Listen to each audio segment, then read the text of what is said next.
الله أكبر الله أكبر الله أكبر الله أكبر.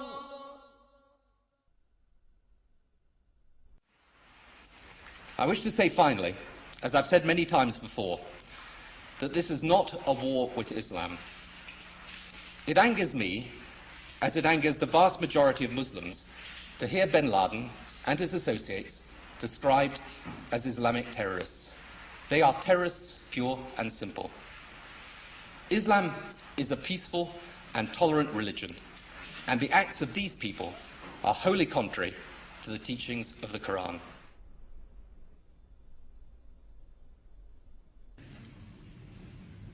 I also want to speak tonight directly to Muslims throughout the world. We respect your faith. It's practiced freely by many millions of Americans, and by millions more in countries that America counts as friends. Its teachings are good and peaceful, and those who commit evil in the name of Allah blaspheme the name of Allah. The terrorists...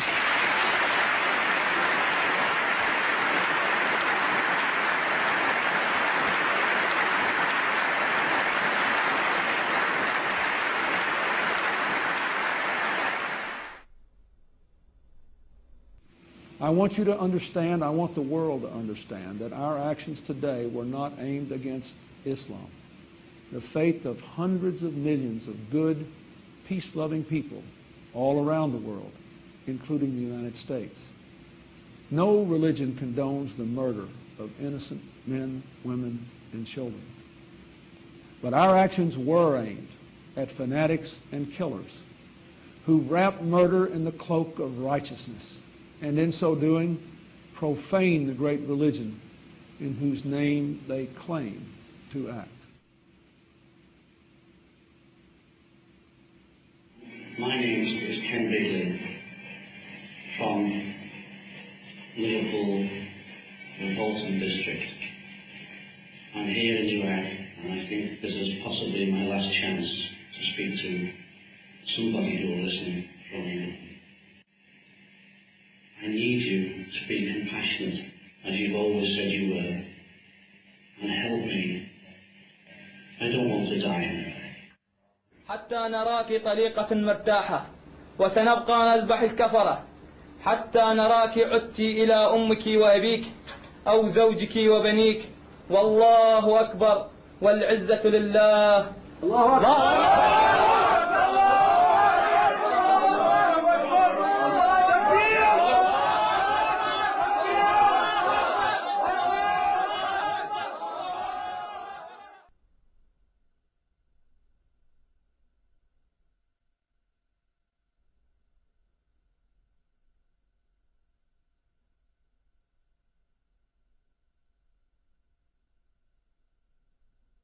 The tendency of Western political leaders to deny the connection between Orthodox Islamic mainstream and terrorist violence is replicated in the universities and the media.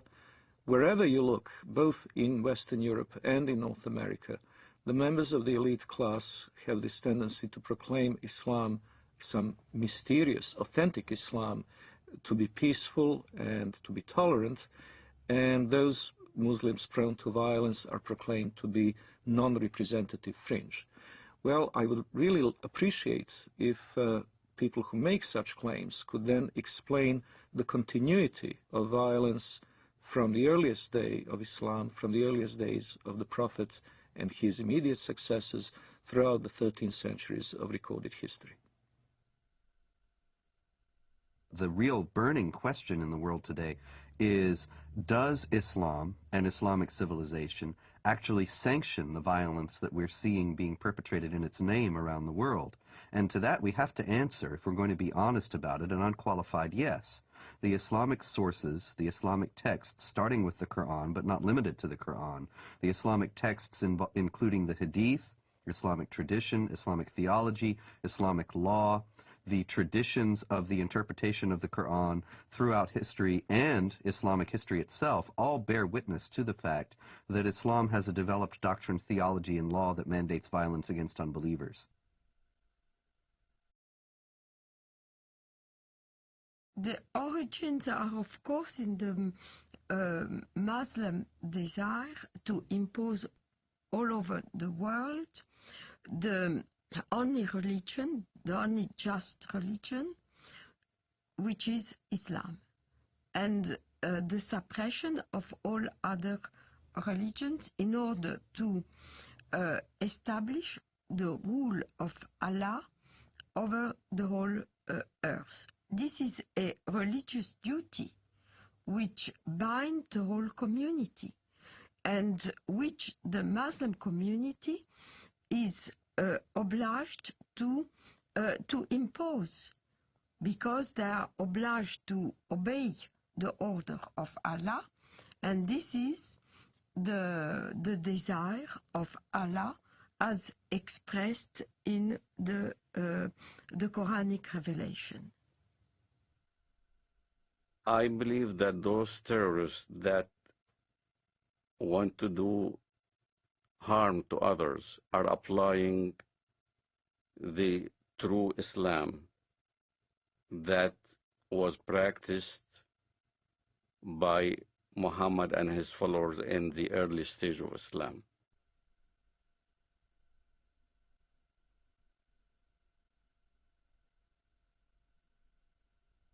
In Islamic theology, the Prophet Muhammad is considered al-insan al-kamil, which is the perfect man. He is the model par excellence to be imitated. He is the person that the more a Muslim is like him, the better off he is. So the Prophet Muhammad is revered today in the Islamic world as the primary model of human behavior. Well, when Muhammad, the Prophet of Islam, wiped out all the Jews from Saudi Arabia, there was 3 tribes, Banu Nadir, Banu Qurayza, Banu Qaynuqa. We were proudly studying this in school as Muhammad, the Prophet of Islam, ordered the beheading of the Jews of Banu Qurayza and the women being taken as concubines. As soon as a child had pubic hair, he was beheaded. So the Jewish population was either extradited or beheaded. The story of Rabbi Qanina is a well-known documented story in Islam. Rabbi Qanina was tortured by the order of the Prophet of Islam himself. His eyes were put out. He was burned in order to confess where the Jewish tribes were hiding their goods, their gold and their silver and all those kind of things.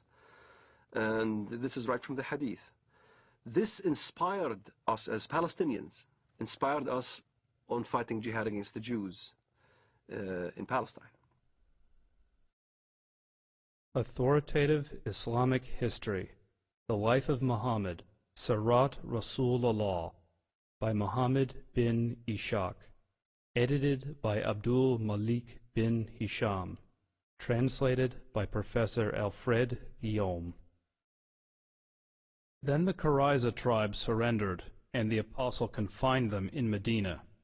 Then the apostle went out to the market of Medina and dug trenches in it. Then he sent for them and struck off their heads in those trenches as they were brought out to him in batches. There were 600 or 700 in all, though some put the figure as high as 800 or 900.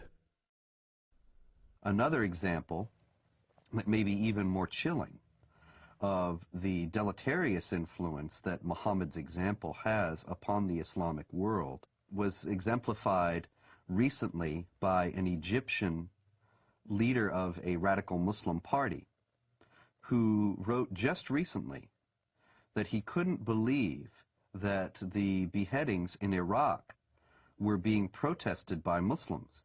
Weren't they aware that the Prophet Muhammad himself beheaded between 600 and 900 men personally, members of the Jewish Qurayza tribe in Arabia, after he had defeated them? Didn't they realize that if the Prophet did it, then this was the proper way to behave? And so the Mujahideen in Iraq, who were beheading people, are simply obeying the example of the Prophet. Now we can see then that since the Prophet Muhammad himself participated in many battles and raids, and did indeed perpetrate these beheadings, he ordered the assassination of several of his political opponents, and he behaved in general like a typical 7th century warlord. The problem is that when this is transferred to 21st century behavior, 21st century contexts of behavior, then what you get are terrorists. The Quran occupies a place that has no parallel in Western civilization. The Quran is considered by Muslims and by traditional Islamic theology to be dictated word for word by God himself, by Allah himself, through the angel Gabriel to the Prophet Muhammad. As a result, every word of it is the words of God himself.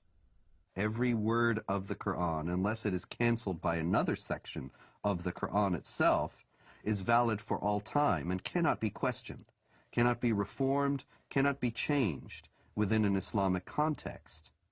This means that moderate Muslims, peaceful Muslims, if they are sincere, have to reject entirely Quranic literalism.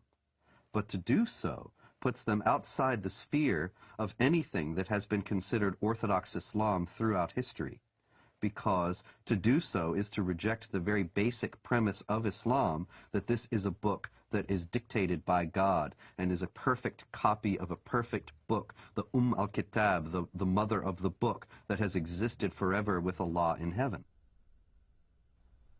The Noble Quran, translated with parenthetical notes by Dr. Muhammad Taqi-ud-Din al-Hilali and Dr. Muhammad Muhsin Khan. Surah 98, verse 6. Verily, those who disbelieve in the religion of Islam, the Quran and Prophet Muhammad, from among the people of the Scripture, Jews and Christians, and al-Mushrikun, other disbelievers, will abide in the fire of hell.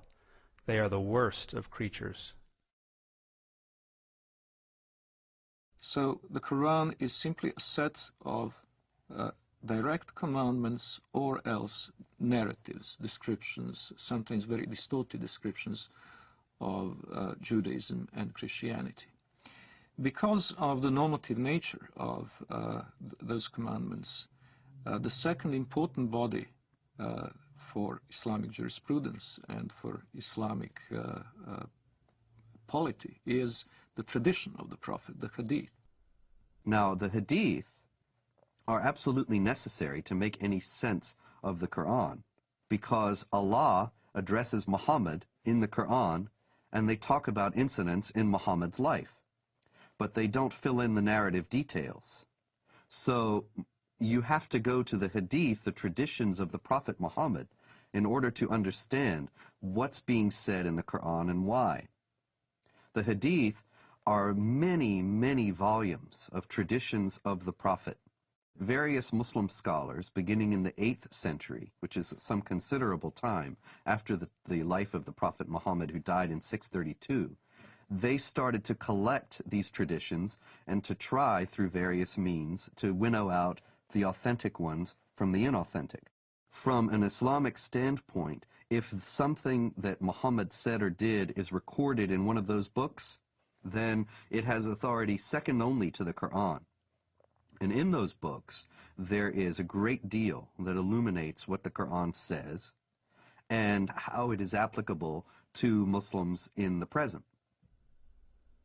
Authoritative traditions of the Prophet Muhammad, the Hadiths of Sahih al-Bukhari, translated with parenthetical notes by Dr. Muhammad Muhsin Khan. Volume 4, Book 52, Hadith number 53. The Prophet said, "Nobody who dies and finds good from Allah in the hereafter would wish to come back to this world even if he were given the whole world and whatever is in it." except the martyr who, on seeing the superiority of martyrdom, would like to come back to the world and get killed again in Allah's cause. The Prophet said, "A single endeavor of fighting in Allah's cause, in the afternoon or in the forenoon, is better than all the world and whatever is in it." Since there is no sense of natural morality in Islam, you have to go into either the Quran or the Hadith to find out what is allowed and what is not allowed.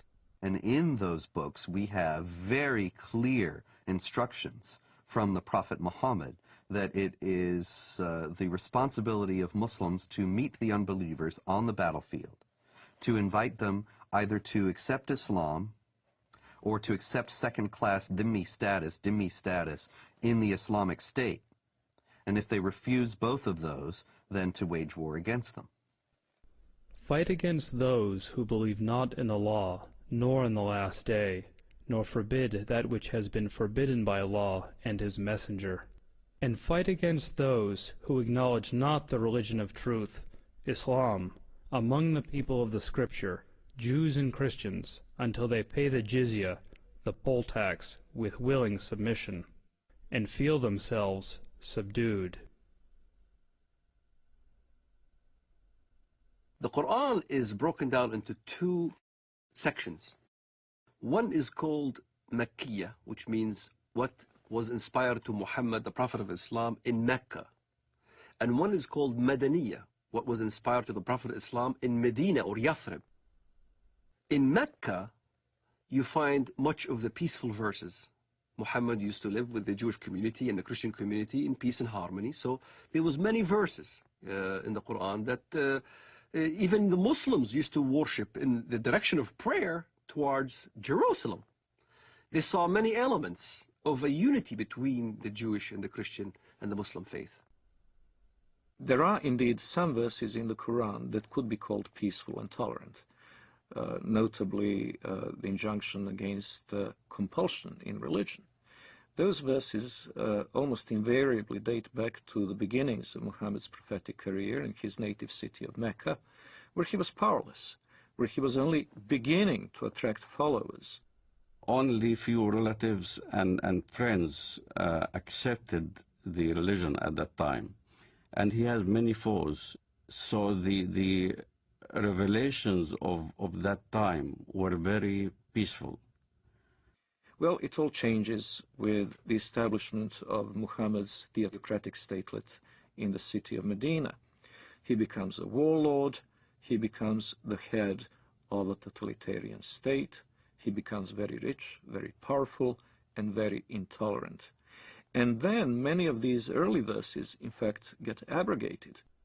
In Surah 2, verse 106 of the Quran, it says, or Allah says, I should say, that if we abrogate, we being Allah, abrogate a verse, then we'll give you one that's better.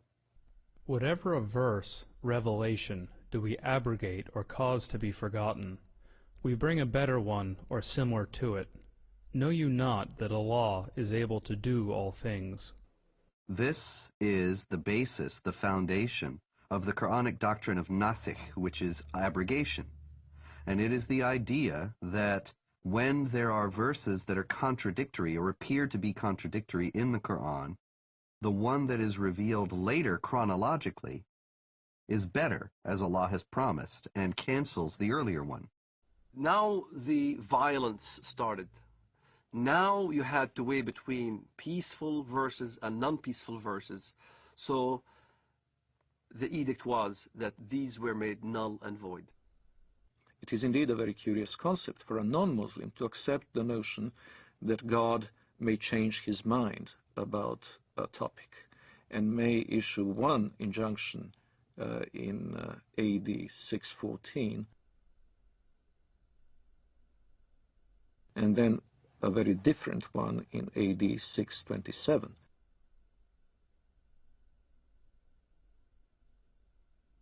But this is indeed what has happened in Islam. It's very important to understand that the Quran is not arranged chronologically. It's arranged simply on the basis of the longest chapter to the shortest.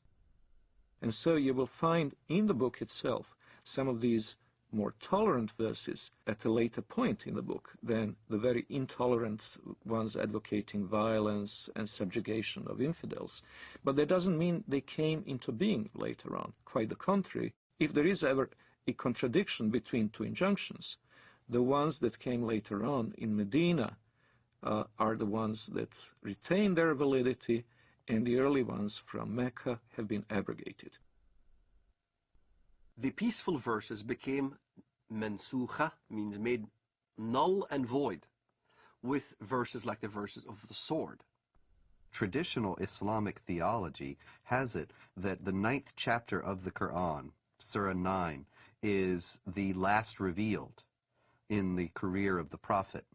And it is the only one that doesn't begin with Bismillah ar-Rahman ar-Rahim, in the name of Allah, the Compassionate, the Merciful. Some have said that that's because there's no compassion or mercy in this particular chapter, and that it is the Quran's last word on jihad, and in particular on how Muslims should behave toward unbelievers. In it is the celebrated verse of the sword. And what does the verse of the sword say? It's very clear. That when the forbidden months are over, kill the people of the book wherever you find them. Lay siege for them, lay wait for them, lay ambush for them. Kill them wherever you find them. In fact, I converted to Christianity. Muhammad clearly stated that in the ends of days, there will be many who defect from the faith. Kill them when you see them, wherever you find them. So, this is the question that the West needs to understand. What part of kill don't they understand?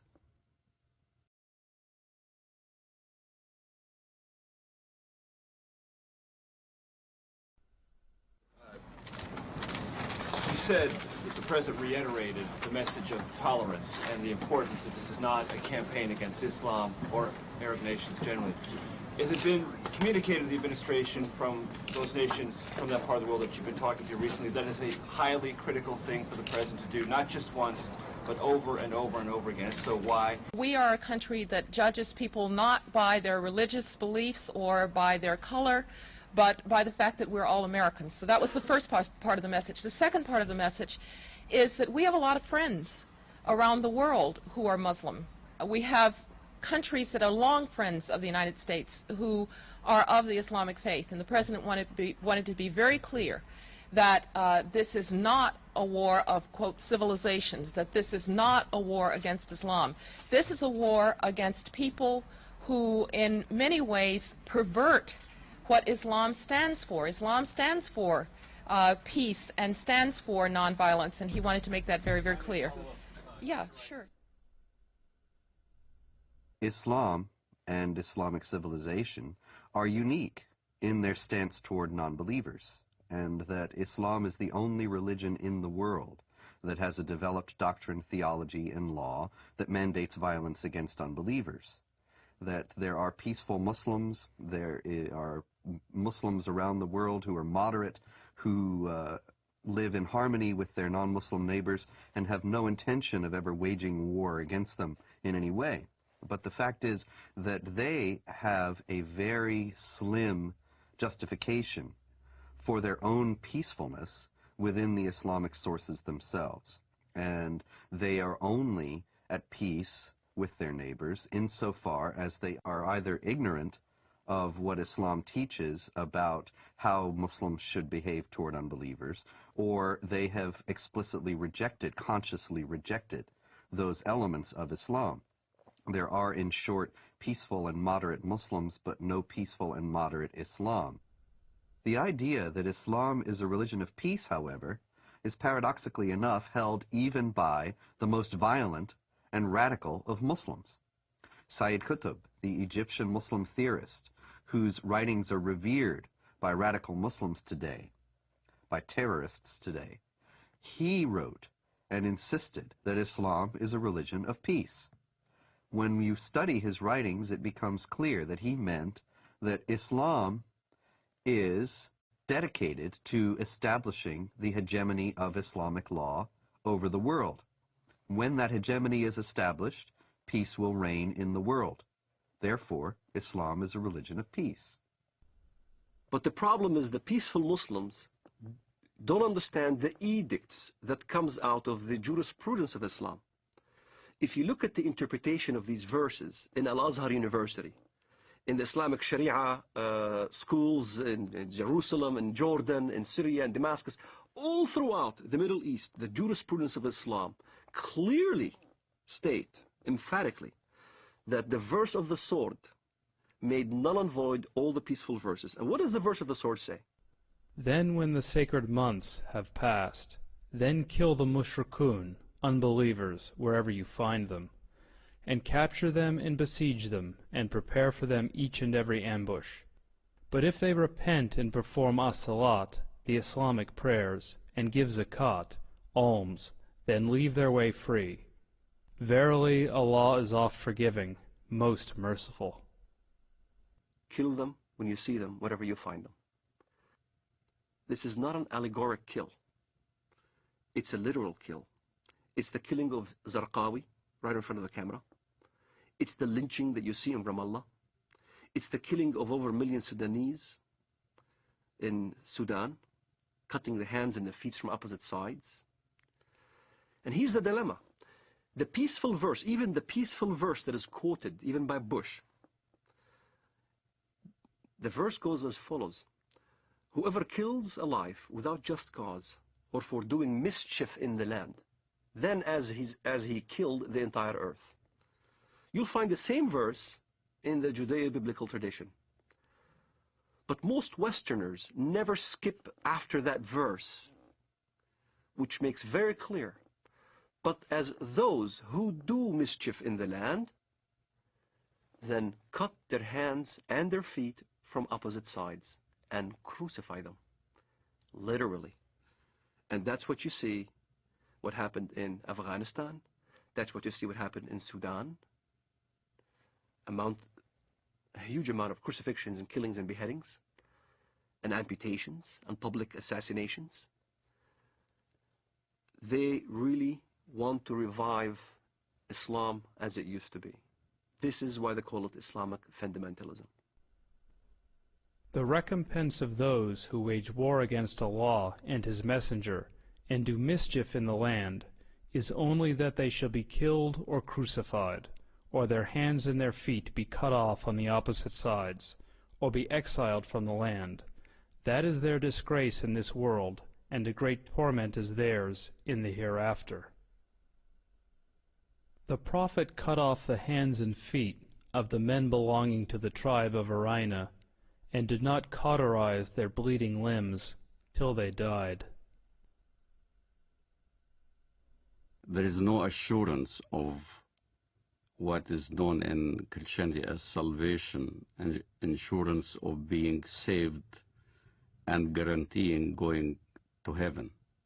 However, there are certain things that can help. So if a Muslim, for instance, died while he was practicing jihad, he is supposed to go to paradise. In the Islamist thinking, the assurance of your salvation is dying as a martyr, in accordance to the verse in the Quran, وَلَا تَحْسَبَنَّ الَّذِينَ قُتِلُوا فِي سَبِيلِ اللَّهِ أَمْوَاتٌ بَلْ أَحْيَاءٌ عِنْدَ رَبِّهِمْ يُرْزَقُونَ. Do not think that the ones who die in the cause of Allah in jihad are dead, but are living. So this assures salvation. This is the calculus behind modern suicide bombing.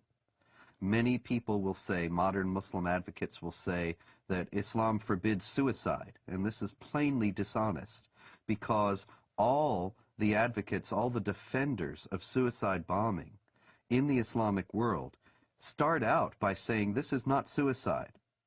This is, the intention of the person is not to kill himself, the intention of the person is to kill others, and that is sanctioned because it is Islamic jihad.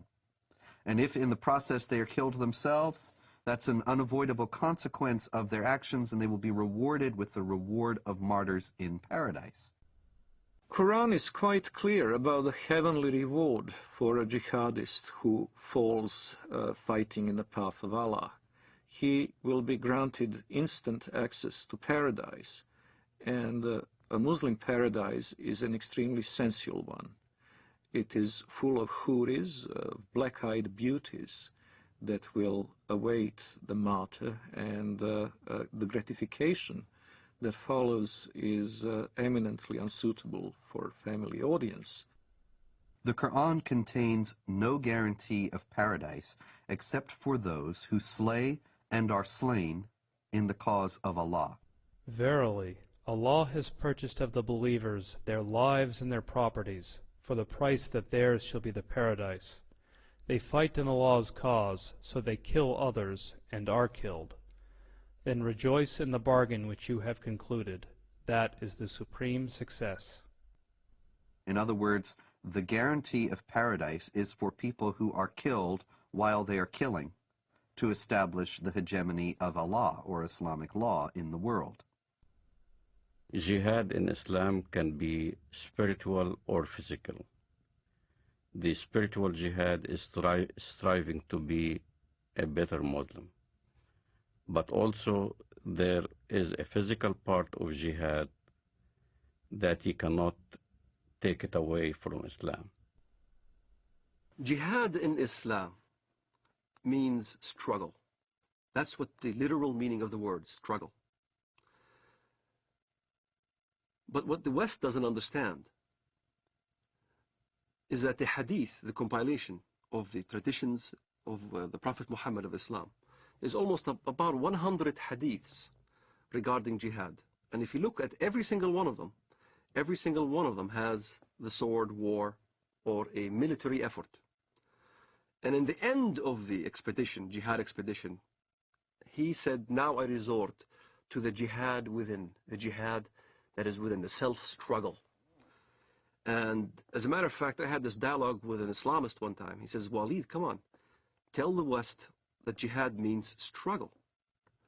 I said, yes, it does mean self-struggle. You're right. Jihad does mean self-struggle. But so does Mein Kampf. Mein Kampf means my struggle. In the same fashion, the Islamists look at jihad. It is a very dangerous element of the Islamic teaching, because this instant gratification through martyrdom is an attractive concept. And by the way, when the so-called martyr operation is carried out by Hamas, what is announced from the minarets of mosques is not the death of so-and-so who carried out the attack, but the wedding of so-and-so to the houris. In other words, they immediately make the implication that far from having to cry over his disappearance, over the end of his physical life, his parents should be happy and celebrate and throw a party because their son is now being not only transported into heaven, but greeted there with these voluptuous beauties. Shaheed, the word shaheed, means witness. To witness, to testify. To testify there is no God but Allah and Muhammad is his messenger. And you die as a shaheed for that cause. You're a witness. You're considered a witness, a martyr. And a martyr becomes glorified. Your family will glorify you after you die. To a Muslim fundamentalist living in the Middle East, I had to be initiated. I had to basically either kill my first Jew or destroy my first Zionist infrastructure. I had to prove, beyond shadow of a doubt, that I was worthy. And there are ample amount of students, teenagers, men, who are willing to die as suicide martyrs, willing to put explosives. The martyr application is filled. There are many applicants. There's not enough bombs to fulfill the applicants. And to get on one of those missions, indeed you must have been chosen. You must have been really good. You must have been violent enough. You must have been going out on every demonstration in the streets of Jerusalem or Bethlehem or our village. You must have shown yourself worthy of a greater operation. So when I explain what I've done and people have seen me in the community and I was worthy, I ended up in prison, I was of course recruited. And I remember Mr. Mahmoud al-Mughrabi. He was proud to have planted 15 bombs, killed many Israelis. And he was being bailed out by a Jewish Israeli lawyer. He was back right in the street. So you find your bomb maker and you apply. You say, look, I want to join. I want to do my first martyr operation, planning a bomb or whatever. And you need connection. So I found my connection. I rendezvoused with this guy in Jerusalem, in Shara' Bab al-Wad. And he built this explosive charge with a timer and a loaf of bread. And I had to smuggle it from the Temple Mount under the auspices of Al-Waqf department. Al-Waqf police is the Islamic police appointed by the government to watch over the holy sites.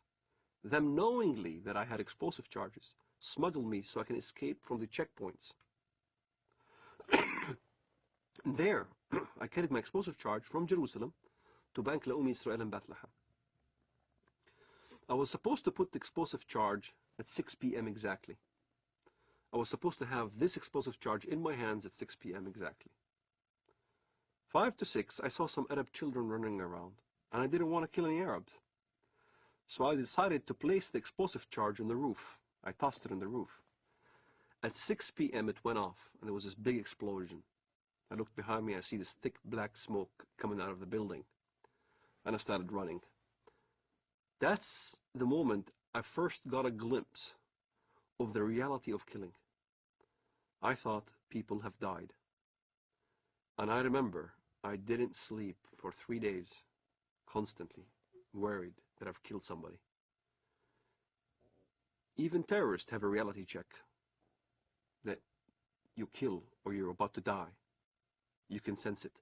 This is why in Israel, the nature of finding out a terrorist suicide bomber is to look at their eyes. They'll have these glossy eyes. They're sweating profusely. They're not paying attention because in their mind they're about to go. And you weigh the reality of what now you're going to die. And many times I've been in this situation where I had thought that I was going to get killed, shooting back and forth as we stoned at the Israelis and they shoot back at us and things like that. I was face to face with death. When you think in your mind you're going to die, you struggle between the requirements of your Islamic upbringing and between the reality that you value your life. And at some point, one has to outweigh the other. And for a Muslim fundamentalist, we always chose death. We always chose the suicide. My cousin died on his way to Ben Yehuda Street, and he got killed. He died. I had people, relatives die, and fighting the Israelis. And as I look at it now, I think, what a waste. What a waste of life.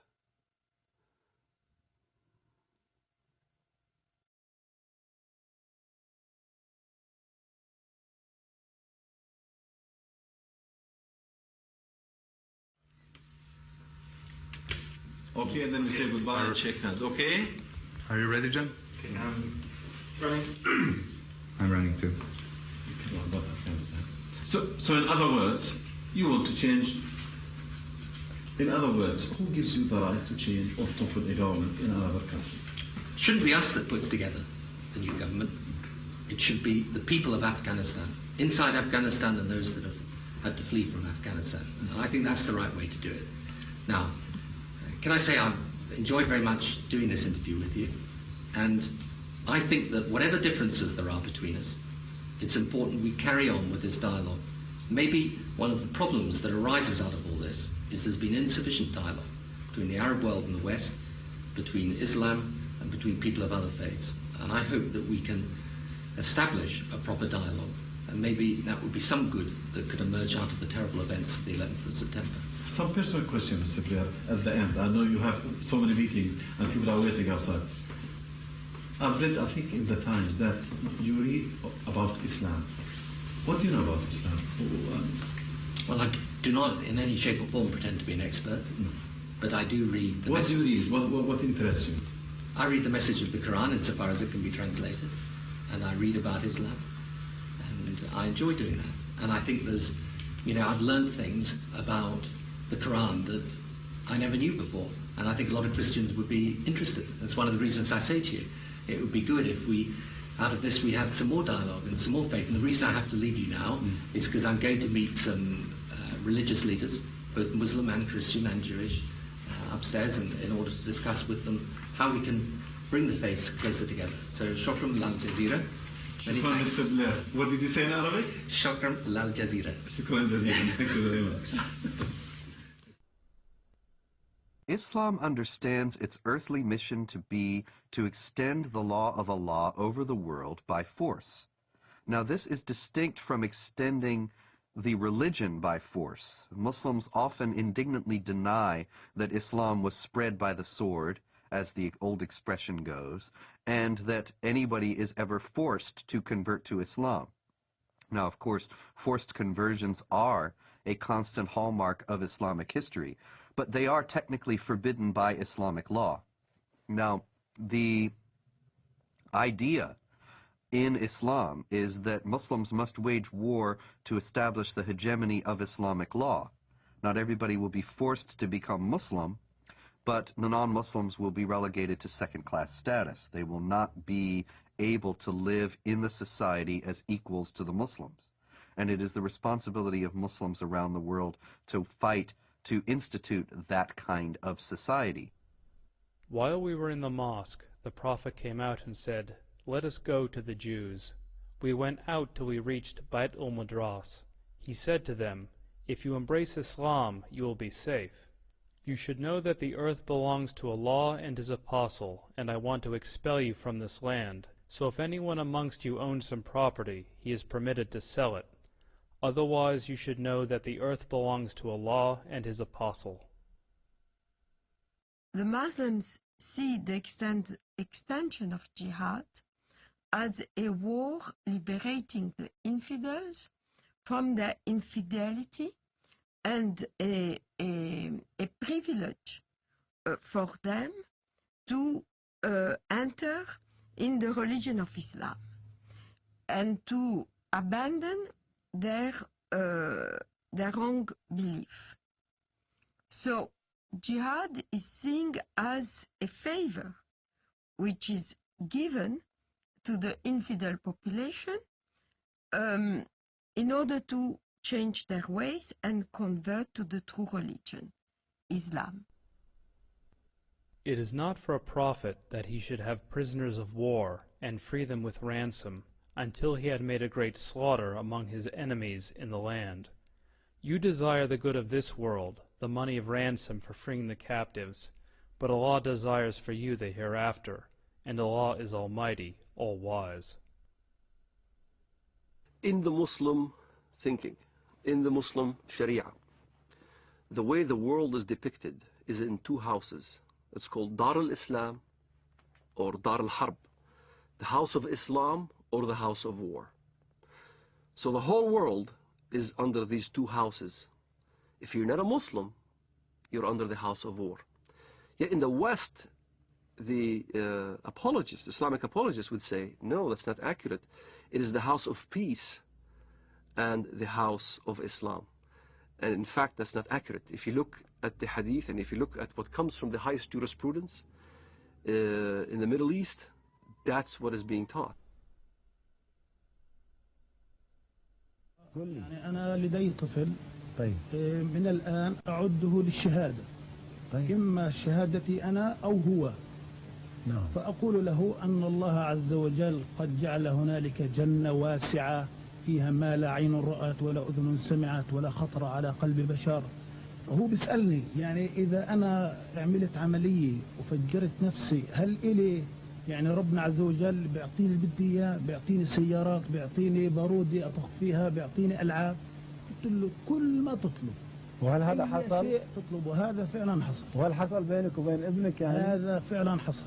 نعرف حقيقة لو نمسك الميكروفون مع بعض ودنا نعرف ما هي الإجابة الصحيحة لهذا الطفل عندما يسأل أين أبي أو أين أمي وقد قام كلاهما أو أحدهما في عملية استشهادية. والله الإجابة باختصار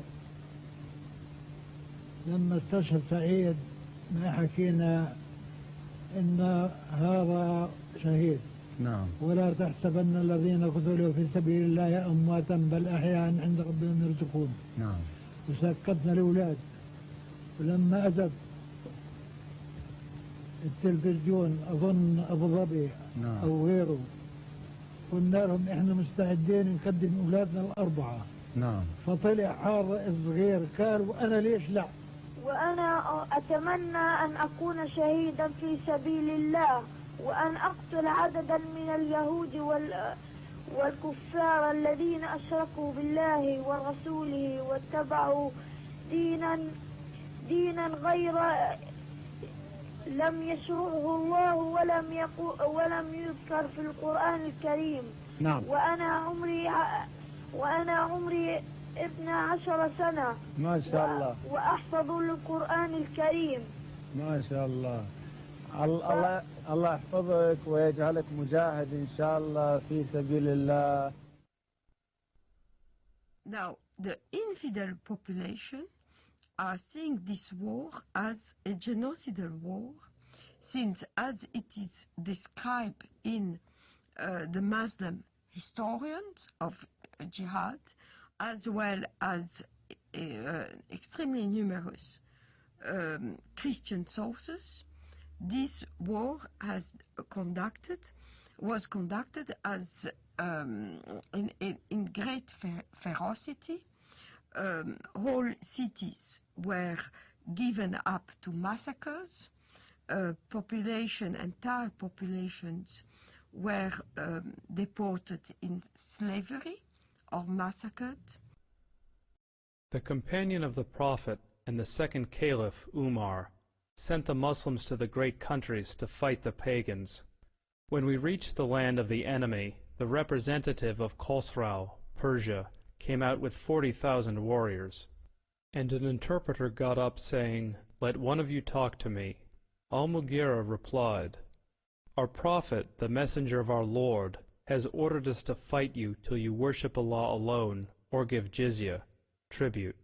And our Prophet has informed us that our Lord says, 'Whoever amongst us is killed, martyred, shall go to paradise to lead such a luxurious life as he has never seen, and whoever amongst us remains alive shall become your master.'"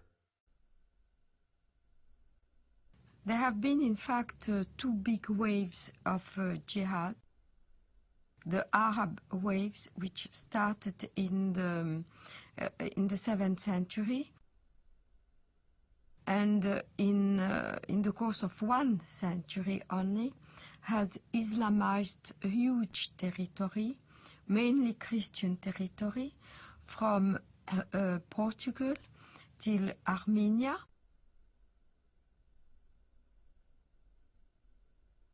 But also Islamized Persia, which was not Christian, mainly Zoroastrian, except for Iraq, which was mainly Christian in the north and Jewish and Christian in the south.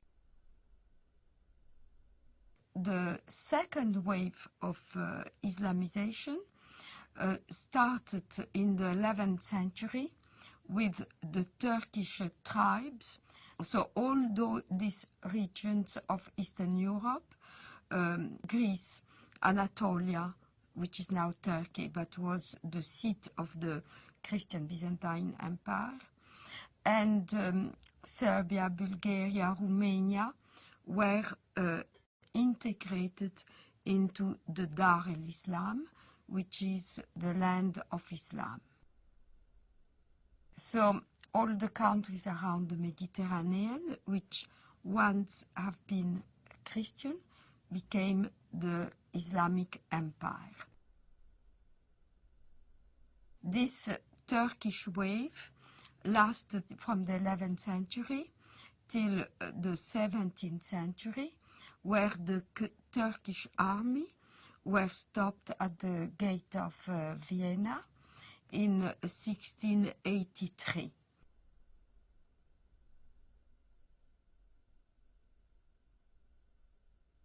The Crusades are not understood in Muslim world today very differently to the way they are understood in the Western academia and in the discourse of the Western elite class.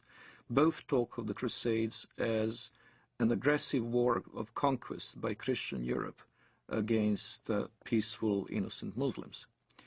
One may ask, however, what were those Muslims doing in the Holy Land in the first place? Well, what happened is that Muhammad and his successors waged a series of wars of conquest, and in one such onslaught, in the 4th decade of the 7th century, the Holy Land, Palestine, Israel, was conquered by Muslims. And so when Seljuk Turks started interfering with the ability of Christian pilgrims to go to the Holy Land, to go to Jerusalem, and when their physical safety was no longer guaranteed, the Western Christians acted not only as reconquerors of a land that had been once theirs, they also acted as, quite rightly one might say, protectors of their holy places. Now, a defensive war in the case of the Muslims is even a war of conquest, because they're obligated to spread Islam. But a land which had once been Muslim, in particular, must be reconquered, and the jihad is the rightful name of that war of reconquest. So they could never accept the Crusader states in Antiochia and Jerusalem, because they were Dar-ul Harb reinstated into Darul Islam. And this is a contemporary aspect of the Israeli-Palestinian conflict, of which many Westerners are not fully aware. Exactly the same psychology that prompted Saladin and others to fight the Crusaders is now motivating Hamas. In both cases, it is not only a matter of the nationalistic desire of Arabs to expel European or Jewish settlers, it is also the Quranic obligation of all good Muslims to make sure that the land once ruled by Muslims will be reverted to their rule.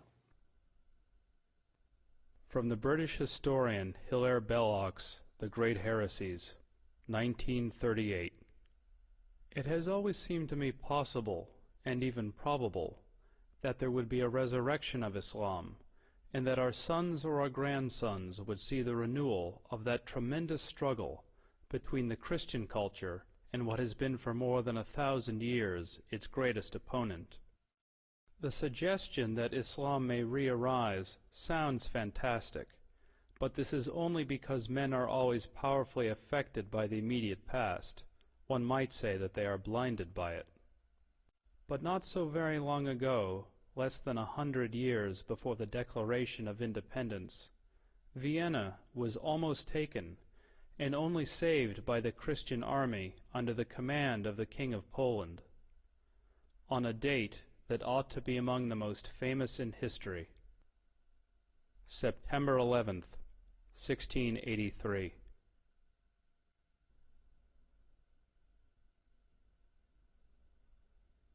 On September 11th, 1683, the siege of Vienna was broken. That was the high point of Islamic jihad expansion into Europe. After that, Islam went into decline, and the Islamic world was colonized and in a drastically weakened state. It seems very likely, almost certain as far as I'm concerned, that Osama bin Laden chose September 11th in 2001 to signal that the decline of the Islamic world was over, and that the jihadists were back and were going to pick up where they left off in Vienna in 1683. If we look at the tectonic plates between Islamic world and non-Islamic world today, we notice something very interesting, that even very diverse Muslim societies, which cannot be easily branded under one civilizational label, have something in common, and it is the tendency to be in conflict with their neighbors. If we look at the extreme southeastern outreach of Islam, we see East Timor, where Indonesian Muslims slaughtered a third of the population of this former Portuguese colony, who are, by the way, Roman Catholics. In southern Philippines, we see an extremely violent Islamic rebellion, which has been simmering and becoming more or less violent for years. In Indonesia itself, we had religious conflict in the Spice Islands, where the beleaguered Christian minority is in danger of extinction. We have very active Islamic movements, both in Thailand and in China, in Xinjiang. In the Indian subcontinent, the history is tragic indeed. That's where the Holocaust, the Hindu Holocaust, took place in medieval times, a little-known episode in the history of Islam in the Western world, but the one that left a deep traumatic mark on the people of the region, and where the conflict is still latently present in the province of Kashmir. In Africa, there is the constant war in Sudan, which finally has gained some prominence in the Western decision-making circles, but which has been going on for 20 years. And it's impossible to estimate the number of lives it has claimed, but it certainly goes into many hundreds of thousands. There is the constant instability in Nigeria between the resurgent central and northern states, which are increasingly pressurizing the government in Lagos into accepting Sharia law as the law of the land in those provinces. And of course there is Mauritania, where Muslims constantly battle non-Muslim southerners. Then there is of course the Caucasus, Chechnya. And in Europe itself we have the conflict in the former Yugoslavia between the Bosnian Muslims and Serbs and Croats respectively, and the conflict between the Albanians and the Serbs, Albanians and the Macedonians, and quite possibly before too long, Albanians and Greeks. So if we eliminate these conflicts, if we eliminate from the equation Chechnya, the Balkans, Sudan, the world is a pretty peaceful place.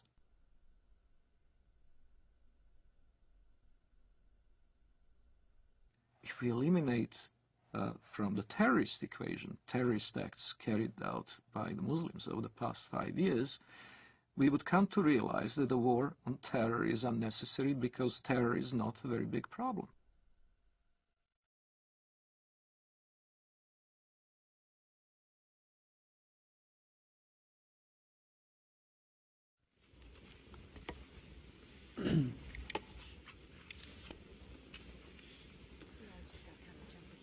Madam President. Senator from Nevada. I've been on the floor before speaking about Islam and what a great religion it is. I've said before, and I repeat, that my wife's primary physicians are 2 members of the Islamic faith, her internist and the person that has performed surgery on her. I know them well, been in their homes, socialized with them, talked about very serious things with them. We've helped each other with family problems. I've been to the new mosque with them in Las Vegas. They're wonderful people with great families. And I've come to realize that Islam is a good religion. It's a good way of life. People have a good health code as their religion dictates, and they have great spiritual values as their religion dictates. And it's too bad that there are some people, misdirected people around the world, trying to take away from this very fine religion. I believe that they cannot give this religion a bad name. I think that the power of this religion and the power of the people in this religion will overcome these evil people who are using this fine religion to do bad things to innocent people. Islam is a religion and a political system that dictates that one must carry out warfare against unbelievers until they either convert or submit. And this is the justification that the terrorists around the world are using for what they're doing. And that justification is based on core elements of Islamic tradition. That being the case, it's very difficult for moderate Muslims, peaceful Muslims, to stand up within the Islamic community and to say this is not part of Islam. They only do so out of conscious deception, intending to mislead Westerners in accord with the Islamic doctrine of taqiyya or religious deception, or they do so on the basis of simply being unaware of what Islam actually teaches. The Prophet said, "War is deceit." Lying, generally speaking, is not allowed in Islam. But unlike other religions, there are certain situations where a Muslim can lie, and that would be acceptable, even encouraged. This concept called al-taqiyya. Al-taqiyya means prevention. So a Muslim is allowed to lie to prevent harm that may come to him or to Islam. When one is under pressure, one may lie in order to protect the religion. This is taught in the Quran, chapter 3, verse 28, chapter 16, verse 106. There are certain provisions for lying. So a Muslim can lie for the cause of Islam, can lie to keep peace in his family, so he can lie to his wife. A Muslim can lie to his fellow Muslim to keep peace in the society. Muhammad himself ordered people to lie. When people that he ordered to go and kill somebody, they told him, we cannot kill him unless we lie to that person. He said, okay, fine, lie. The Apostle said, "Who will rid me of Ibn al-Ashraf?" Muhammad bin Maslama, brother of the Bani Abdullah Shal, said, "I will deal with him for you, O Apostle of God. I will kill him." The Apostle said, "Do so if you can." He said, "O Apostle of God, we shall have to tell lies." The Apostle answered, "Say what you like, for you are free in the matter."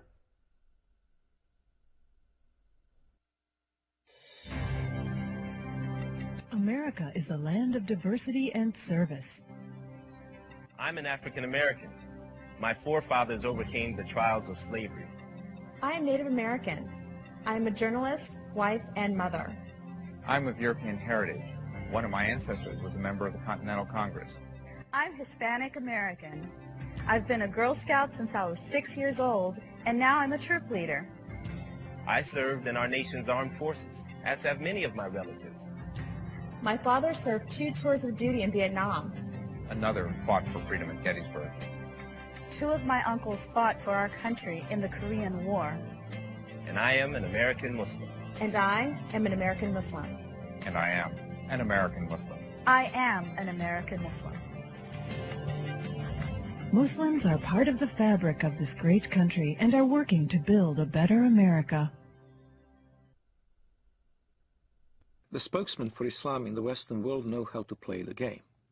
They know how to present their cause in the way that is not only regarded as acceptable by the societal mainstream, but also reasonable and even, one might say, just. They will appeal to democratic institutions and their human rights in the full knowledge that given the power to do so, they would abolish those institutions and deny those rights to others. The Prophet said, "By Allah and Allah willing, if I take an oath and later find something else that is better than that, then I do what is better and expiate my oath." When I used to be working as a translator at the Loop College in Chicago, the fundraising for jihad movements, for the PLO at that time, we would do the translation for the announcements or the flyers that we hand out or we put on the walls of the college. And I remember the Arabic would be basically the facts. Bring your friends. We were intending to raise funds to support our jihad brothers in Lebanon, or whether they're fighting in southern Lebanon against Israel or whatever. And then comes the English part. In the English part, it'd be the standard. We would be conducting a Middle Eastern cultural party. You're welcome. We will be serving lamb and baklava. So the West doesn't understand, as when we get together as a group, our conversations are different. As soon as a Westerner would come into the scene, then the whole conversation changes. It becomes palatable to a Western mind. When I used to go to work, let's say, during the Gulf War, I used to go to work at an American company. And everybody would be hovering around a TV set as soon as there's a Scud missile hitting Riyadh or something like that. And everybody will be distraught, unhappy if a Scud lands in the American camp. And I will be standing there right amongst the American employees. Oh, that's too bad, you know. Oh, that's too bad. I'm sorry that, you know, we had loss of life. And out of frustration from having to keep the truth of what I really felt, I would roll down the window on the freeway going home and scream as loud as I can, Allahu Akbar, Allah is great. Allahu Akbar, because this is the chantation you do when the enemy is killed, when you win. So if it was a victorious day for the Iraqis, when they land a Scud missile, it will be Allahu Akbar on the freeway. I know nobody could hear me now. And when I went to my apartment home, the rest of the apartment complex were also Arabs from the Middle East. We'd get together in my apartment, watch the Gulf War, and we would be praising Allah every time there was some incident where Americans got killed. But it wasn't the same face that we put on when we were in an American environment. In an American environment, you played different scenario. You acted as you are on their side. So there's this whole facade that is hidden from the West of how Muslim fundamentalists who want to propagate jihad in America can act publicly. Is what we are witnessing today a clash of civilizations? We ask that of noted Palestinian scholar and professor of English and comparative literature at Columbia University, Dr. Edward Said.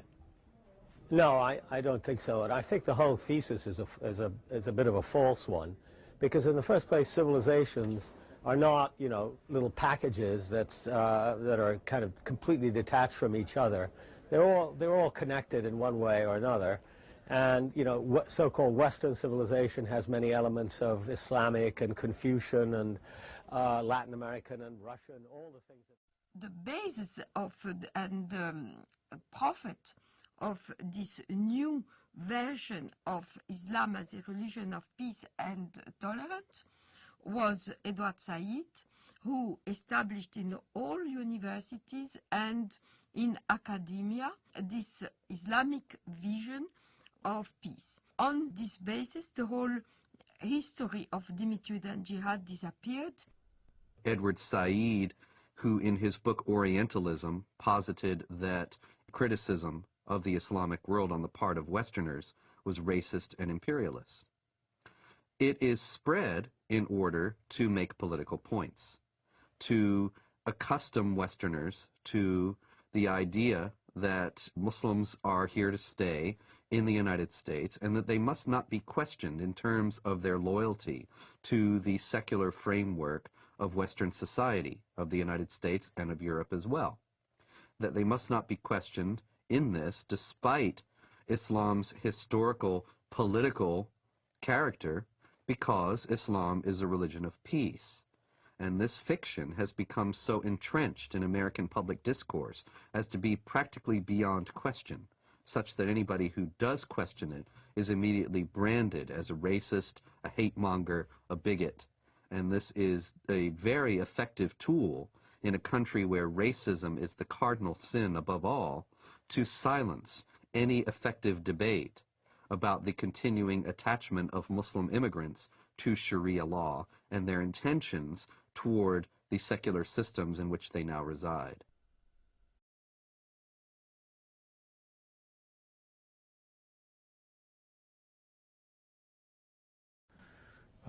Is that this is not a clash against Islam or Arabs. This is about freedom, not culture. It's about working with Islamic governments who want to move forward into the modern world, working with Islamic governments who see their face as the face of peace, and working against the violence and the terror and the people that would seek to hold back the world and would seek to disrupt peace and freedom for others. And so that is what it's about for us. The true faith of Islam, we believe, is a religion of peace, and we intend to work with them in that regard. The true faith of Islam, we believe, is a religion of peace. Islam has to be known as more than a religion. The idea that Islam is a spiritual religion like, for instance, Christianity, is completely incorrect. It would be incorrect to describe Islam as primarily, let alone solely, a religion. Since its early beginning in Muhammad's lifetime, it has also been a geopolitical project and a system of government, a political ideology, if you will. Islam, from its beginnings, was both a religion and a system of government. For example, the Islamic calendar doesn't base year one from the time that Muhammad was born or the time that Muhammad received his first revelation from God, which I think are both what Westerners might expect, but from the time that Muhammad became the leader of an army and the head of state in Medina. This is the beginning of the Islamic calendar because in the Islamic understanding, Islam is a political and social system as well as an individual faith.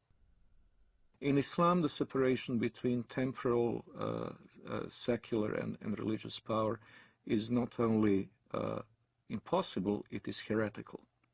Only in the complete blending of all aspects of human activity and all aspects of political and legal functions of the state can we have the caliphate, the properly organized state that is pleasing to Allah.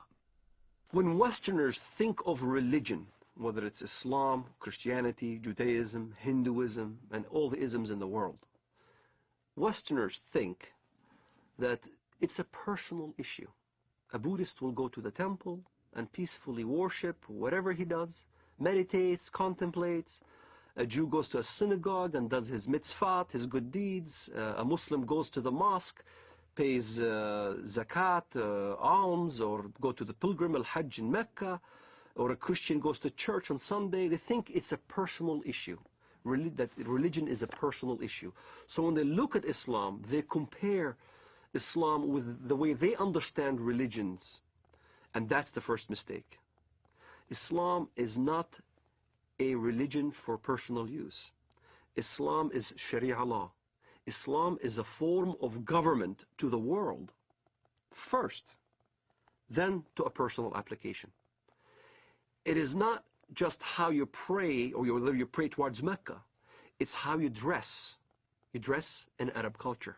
You speak Arabic. You can't go to heaven unless you pray in Arabic. You can't read the Quran in English and expect to get good deeds to go to heaven. You read the Quran in Arabic. It becomes an imperialistic system that everybody now must speak Arabic, think Arabic, practice the religion in Arabic. It's a form of law, not just in how you eat, but how you get married, how you deal with your government, how you deal with your military, how you deal with the youth, how you deal with women. Every aspect of your life becomes Islam. Everything is Islam.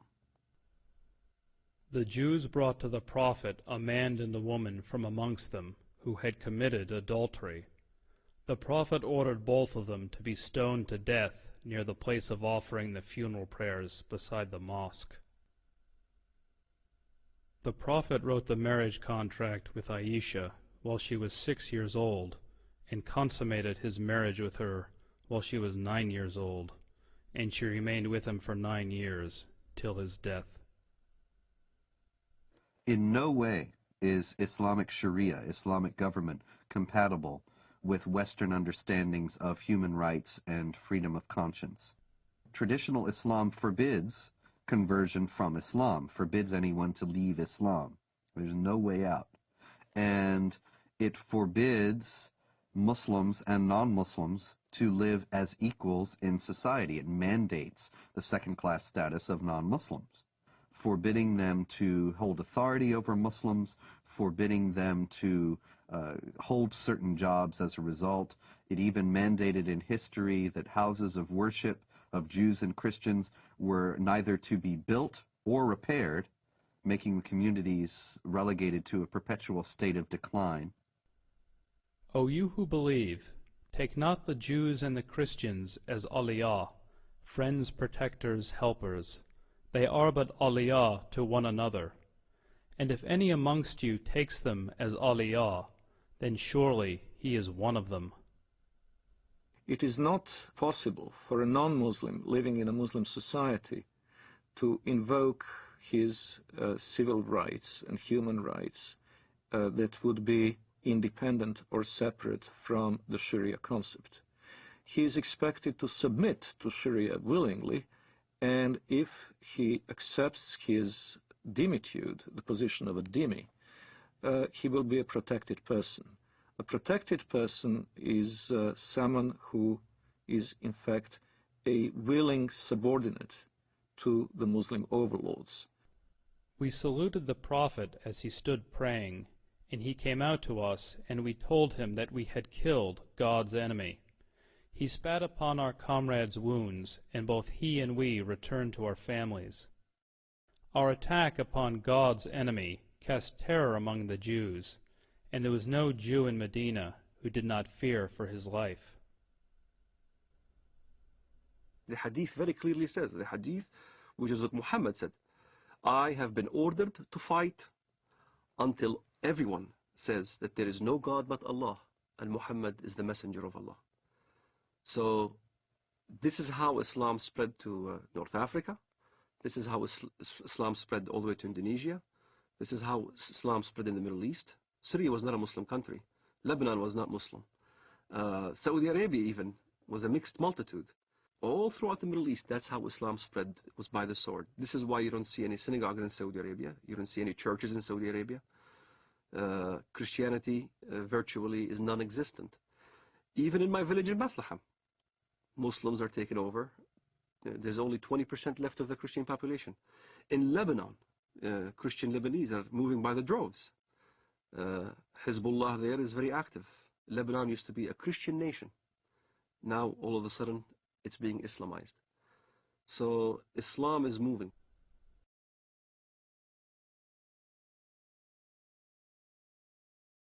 There is no God but Allah. There is no God but Allah. Muhammad is his messenger.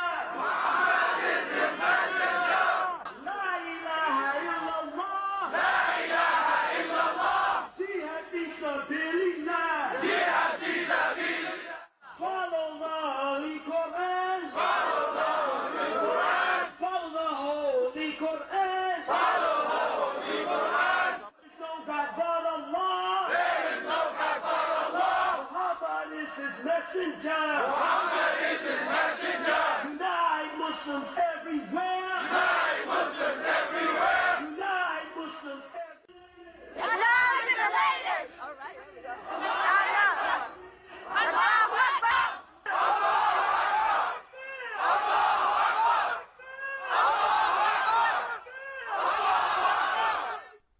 Muslims who come to the United States and come to Western Europe with an idea that Sharia is the law of Allah, they look upon our freedom of religion, and they look upon the fact that non-Muslims are in power in the United States and in Western Europe, making laws, and making laws not on the basis of the law of Allah, but on the basis of consensus and free elections. They look upon all that as a manifestation of jahiliyyah, or unbelief, the pre-Islamic period of ignorance, as the times in any nation's history before it became Muslim is referred to. So that you have Pakistan and Iran and so on, they refer to the period of their history before they became Muslim as the period of jahiliyyah. They also will consider the United States and Western Europe to be in periods of jahiliyyah today. And many Muslims coming into the United States and Western Europe will work to establish Islamic states here on the basis of the idea that the secular state and the state based on elections has no legitimacy. And you don't have elections about the law of Allah. You simply obey what God says.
For the whole West to realize Islam is the truth.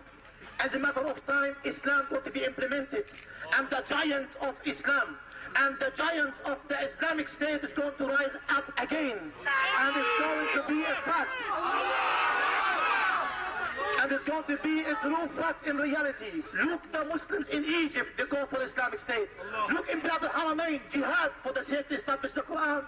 Look in Iraq, look in Afghanistan, in Uzbekistan, in Pakistan, even in Europe, people calling La ilaha illallah, Muhammad Rasulullah. It's a matter of time. It's a matter of time the Sharia will be implemented, and the Muslim Ummah will be united.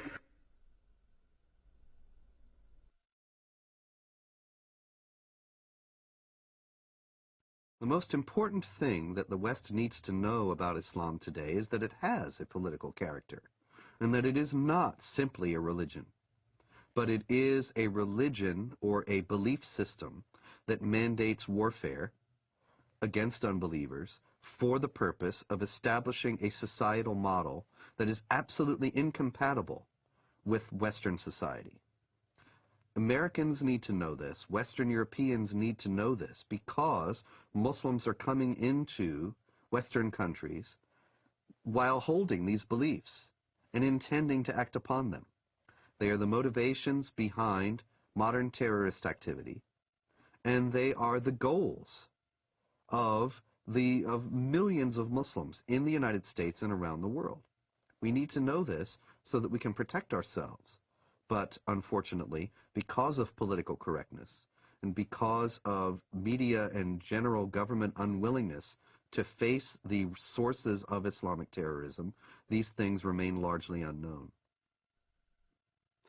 Islamic fundamentalism is a sleeper cell in America. A good point, a good case in point, is the story of Saladin. Saladin is a great hero in Islam. Saladin was the one who defeated the Crusades. There was a treaty that's supposed to be happening between the Crusades and Saladin, and the story goes as follows. The Arab mediator came to Saladin and said, the Quran says that if they concede to peace, then concede to it, which means that if the enemy wants peace, let's have peace, which is a verse you can find directly in the Quran. And Saladin responded with a great answer when he stated to the guy, you are an Arab and I'm a Kurd. You should know the Quran better than I. Don't forget the Quran also says, why should we concede for peace when we have the upper hand? So you find both verses in the Quran. Peace, you concede to peace when you are the weaker party. This is why you hear the term hudna. Hudna is a peace treaty, ceasefire. In Iraq, Sadr asked for hudna because he knew he can't defeat Americans. You have hudnas all over when the enemy is stronger than you are. But as soon as you gain strength, then you don't concede for peace. This is why the face of Islamic fundamentalism in the West has a facade that Islam is a peaceful religion, because they are waiting to have more Islamic immigrants, they're waiting to increase in number, waiting to increase in political power, and once they do, then look out. You'll see the real face of Islamic fundamentalism here in America. سيارة مفخخة بقافلة أمريكية، ويظهر الشريط أحد الأشخاص وهو يقوم بتفخيخ حافلة صغيرة بعدد من القذائف الصاروخية.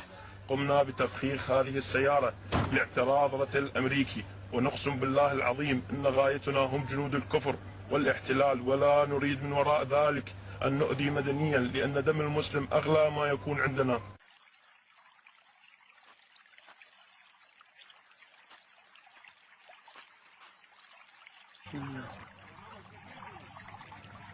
الله أكبر الله أكبر الله أكبر الله أكبر الله أكبر.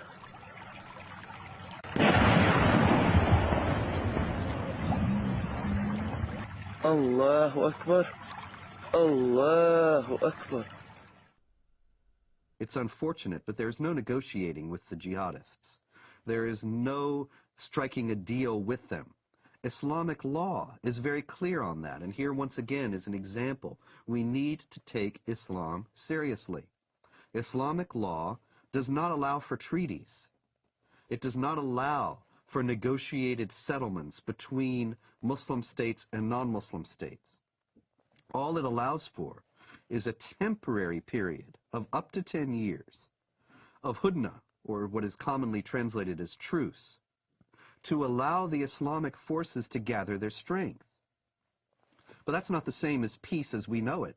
That's not the same as the absence of a state of war. That's only a temporary lull in a war that the jihadists consider has gone on for 14 centuries and are willing to fight for 14 more. So when you meet in fight, jihad in Allah's cause, those who disbelieve, smite at their necks, till when you have killed and wounded many of them, then bind a bond firmly on them, take them as captives.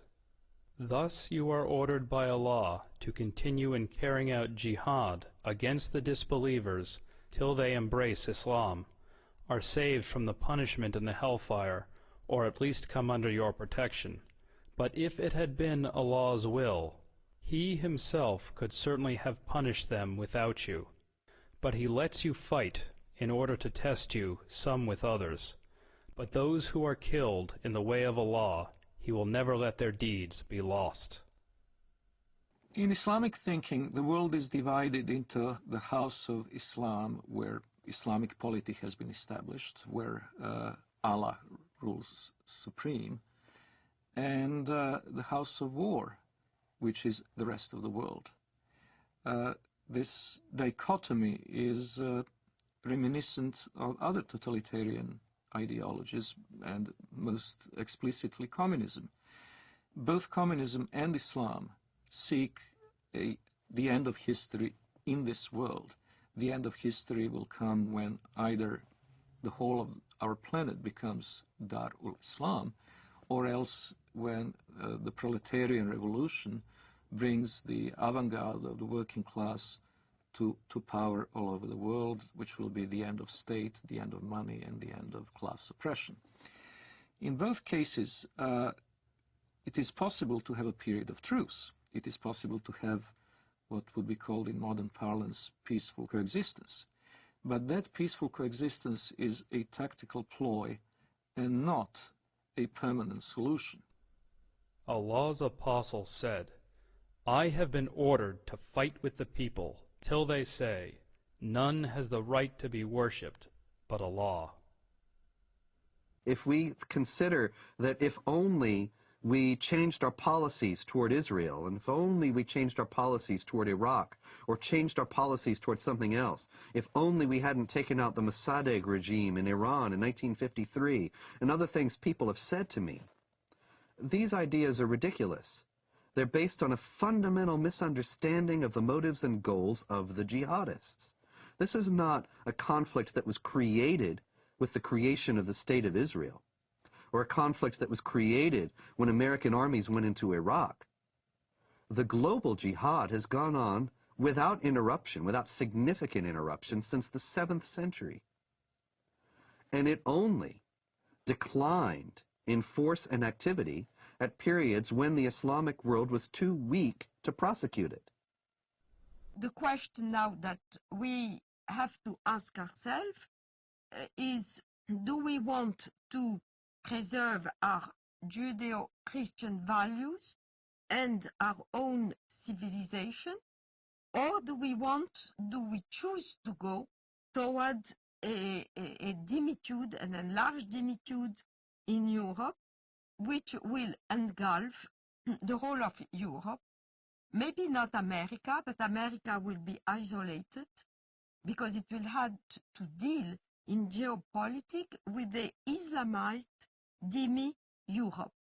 And these are problems that have to be taken into consideration by Europeans themselves in choosing their identity and their future, freedom or dimitude, and by Americans also. In order to defend itself against the onslaught of global jihad, which is coming in the century ahead, I have no doubt of that, the West would need to redefine itself and to say what exactly is the geographic and cultural space to be defended, and in the name of what.